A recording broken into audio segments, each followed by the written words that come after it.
Chapter 13 of Mansfield Park by Jane Austen. The Honourable John Yates, this new friend, had not much to recommend him beyond habits of fashion and expense, and being the youngest son of a lord with a tolerable independence, and Sir Thomas would probably have thought his introduction at Mansfield by no means desirable. Mr. Bertram's acquaintance with him had begun at Weymouth, where they had spent 10 days together in the same society, and the friendship, if friendship it might be called, had been proved and perfected by Mr. Yates's being invited to take Mansfield in his way, whenever he could, and by his promising to come, and he did come rather earlier than had been expected, in consequence of the sudden breaking up of a large party assembled for gaiety at the house of another friend, which he had left Weymouth to join. He came on the wings of disappointment, and with his head full of acting, for it had been a theatrical party, and the play in which he had borne a part was within 2 days of representation, when the sudden death of one of the nearest connections of the family had destroyed the scheme and dispersed the performers. To be so near happiness, so near fame, so near the long paragraph in praise of the private theatricals at Ecclesford, the seat of the Right Honourable Lord Ravenshaw in Cornwall, which would of course have immortalised the whole party for at least a 12-month, and being so near, to lose it all was an injury to be keenly felt, and Mr. Yates could talk of nothing else. Ecclesford and its theatre, with its arrangements and dresses, rehearsals and jokes, was his never-failing subject, and to boast of the past his only consolation. Happily for him, a love of theatre is so general, and itch for acting so strong among young people, that he could hardly outtalk the interest of his hearers. From the first casting of the parts to the epilogue, it was all bewitching, and there were few who did not wish to have been a party concerned, and would have hesitated to try their skill. The play had been lovers as wives, and Mr. Yates was to have been Count Castle. "A trifling part," said he, "and not at all to my taste, and such a one as I certainly would not accept again. But I was determined to make no difficulties. Lord Ravenshaw and the Duke had appropriated the only 2 characters worth playing before I reached Ecclesford, and though Lord Ravenshaw offered to resign his to me, it was impossible to take it, you know. I was sorry for him that he should have so mistaken his pass, for he was no more equal to the Baron, a little man with a weak voice, always hoarse after the first 10 minutes. It must have injured the beast materially, but I was resolved to make no difficulties.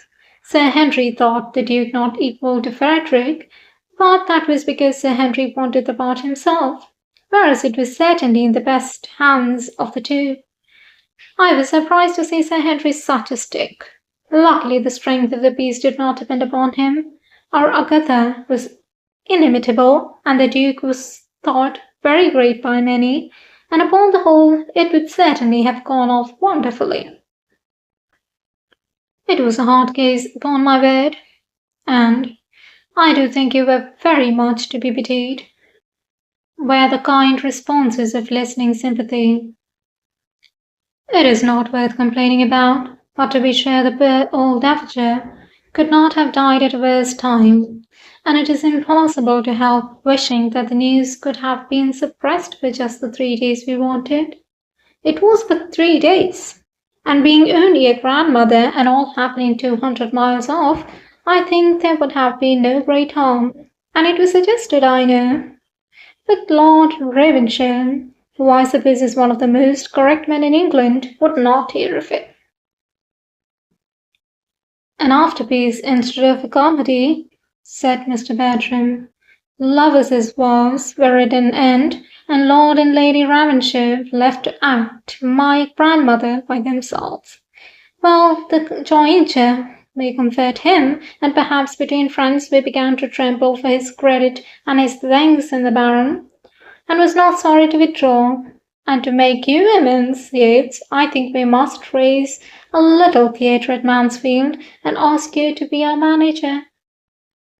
This, though the thought of the moment, did not end with the moment, for the inclination to act was awakened, and in no one more strongly than in him who was now master of the house, and who, having so much leisure as to make almost any novelty a certain good, and likewise such a degree of lively talents and comic taste as were exactly adapted to the novelty of acting. The thought returned again and again. Oh, for the Ecclesford theatre and scenery to try something with!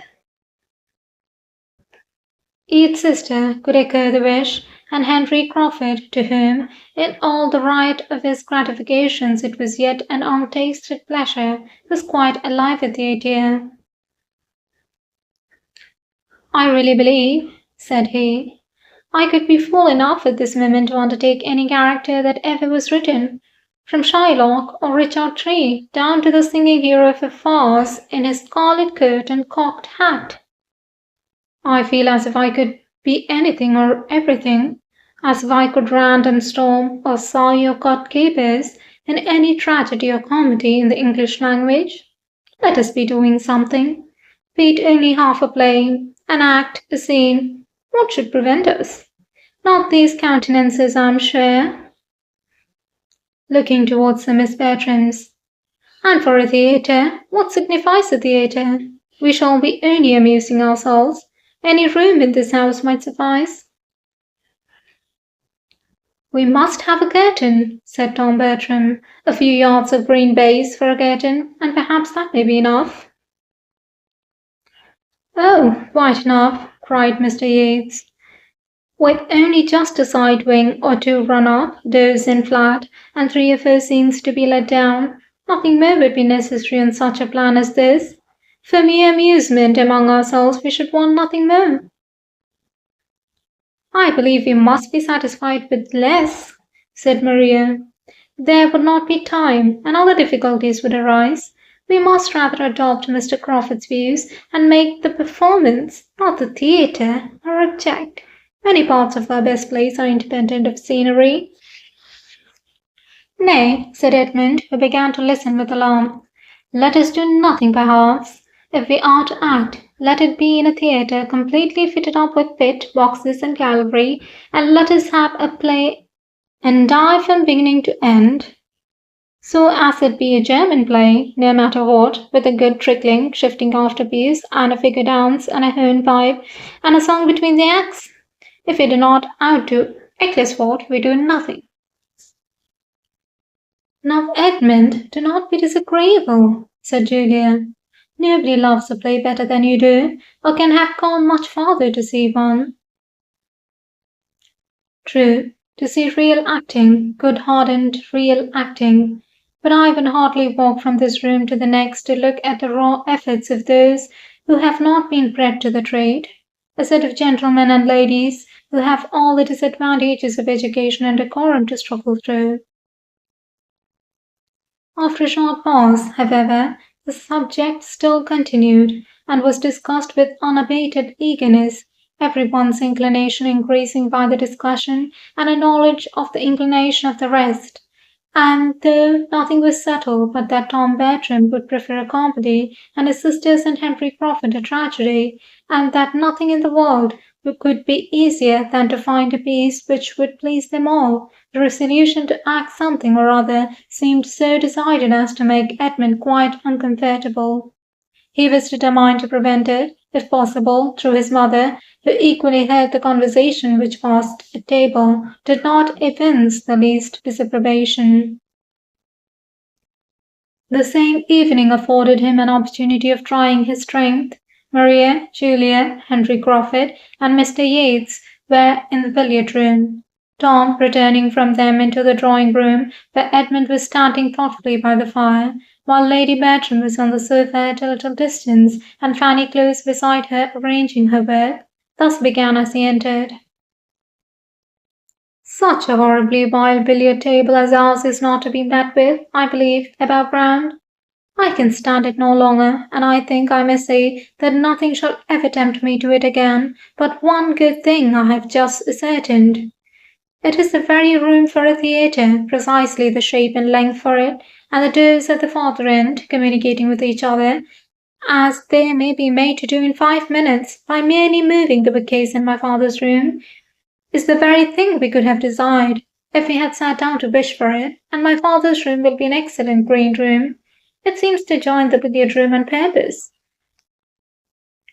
"You're not serious, Tom, in meaning to act," said Edmund in a low voice as his brother approached the fire.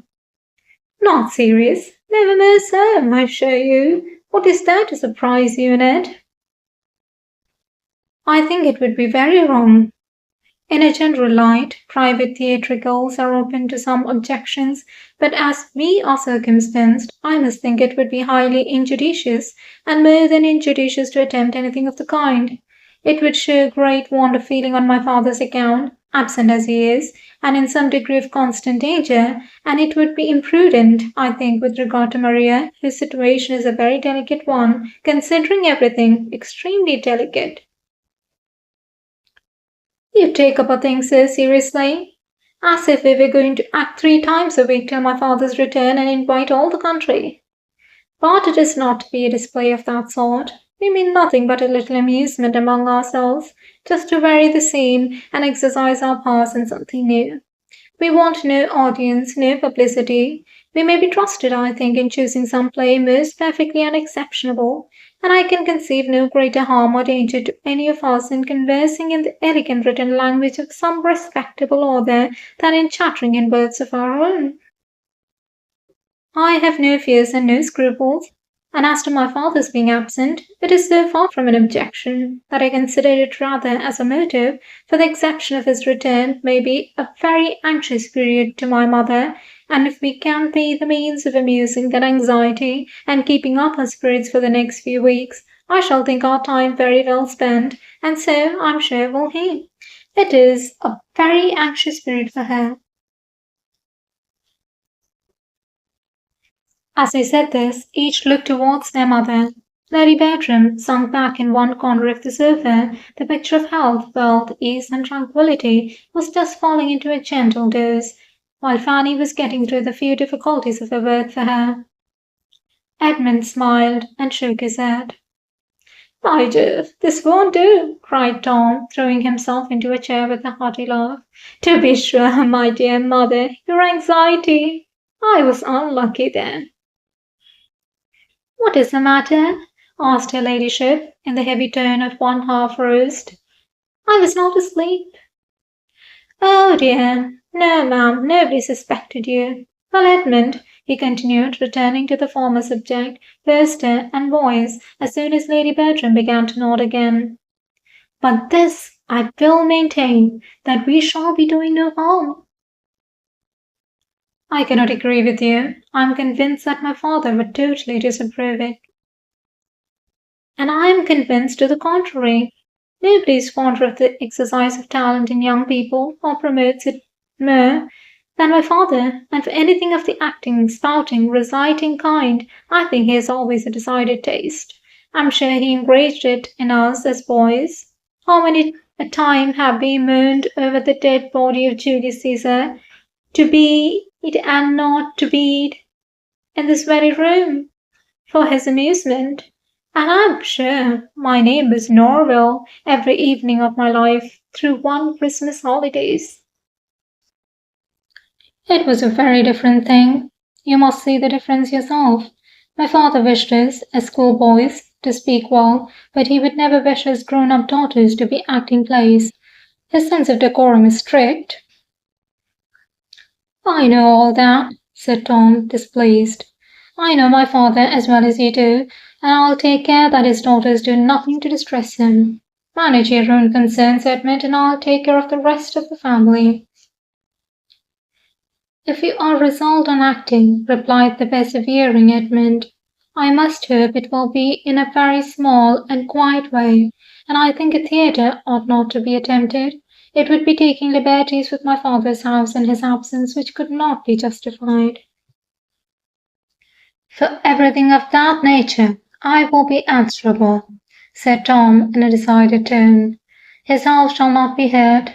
I have quite as great an interest in being careful of his house as you can have, And as to such alterations as I was suggesting just now, such as moving a bookcase or unlocking a door, or even as using the billiard room for the space of a week without playing at billiards in it, you might just as well suppose he would object to our sitting more in this room and less in the breakfast room than we did before he went away, or to my sister's pianoforte being moved from one side of the room to the other.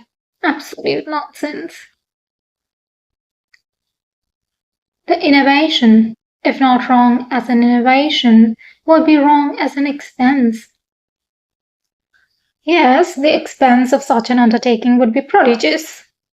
Perhaps it might cost a whole £20. Something of a theatre we must have undoubtedly, but it will be on the simplest plan. A green curtain and a little carpenter's work, and that's all. And as the carpenter's work may be all done at home by Christopher Jackson himself, it will be too absurd to talk of expense, and as long as Jackson is employed, everything will be right with Sir Thomas. Don't imagine that nobody in this house can see or judge but yourself. Don't act yourself. If you do not like it, then don't expect to govern everybody else. No, as to acting myself, said Edmund, that I absolutely protest against. Tom walked out of the room as he said it, and Edmund was left to sit down and stir the fire in thoughtful excitation. Fanny, who had heard it all, and borne Edmund company in every feeling throughout the whole, now ventured to say, in her anxiety to suggest some comfort, "Perhaps they may not be able to find any play to suit them. Your brother's taste and your sister's seem very different." "I have no hope there, Fanny. If they persist in the scheme, they will find something. I shall speak to my sisters and try to dissuade them, and that is all I can do." "I should think my Aunt Doris would be on your side." "I dare say she would, but she has no influence with either Tom or my sisters that could be of any use, and if I cannot convince them myself, I shall let things take their course without attempting it through her. Family squabbling is the greatest evil of all, and we had better do anything than be altogether by the ears." His sisters, to whom he had an opportunity of speaking the next morning, were quite as impatient of his advice, quite as unyielding to his representation, quite as determined in the cause of pleasure as Tom. Their mother had no objection to the plan, and they were not in the least afraid of their father's disapprobation. There could be no harm in what had been done in so many respectable families, and by so many women of the first consideration, and it must be scrupulousness run mad that could see anything to censure in a plan like theirs, comprehending only brothers and sisters and intimate friends, and which would never be heard of beyond themselves. Julia did seem inclined to admit that Maria's situation might require particular caution and delicacy, but that could not extend to her. She was at liberty, and Maria evidently considered her engagement as only raising her so much more above restraint and leaving her less occasion than Julia to consult either father or mother. Edmund had little hope, but he was still urging the subject when Henry Crawford entered the room, fresh from the parsonage, calling out, "No want of hands in our theatre, Miss Bertram. No want of understrappers. My sister desires her love, and hopes to be admitted into the company, and will be happy to take the part of any old duenna or tame confidante that you may not like to do yourselves." Maria gave Edmund a glance which meant, "What say you now? Can we be wrong if Mary Crawford feels the same?" And Edmund, silenced, was obliged to acknowledge that the charm of acting might well carry fascination to the mind of genius, and with the ingenuity of love to dwell more on the obliging, accommodating purport of the message than on anything else. The scheme advanced. Opposition was vain, and as to Mrs. Norris, he was mistaken in supposing she would wish to make any. She started no difficulties that were not talked down in 5 minutes by her eldest nephew and niece, who were all powerful with her. And as the whole arrangement was to bring very little expense to anybody, and none at all to herself, as she foresaw in it all the comforts of hurry, bustle, and importance, and derived the immediate advantage of fancying herself obliged to leave her own house, where she had been living a month at her own cost, and take up her abode in theirs, that every hour might be spent in their service. She was, in fact, exceedingly delighted with the project. End of chapter 13.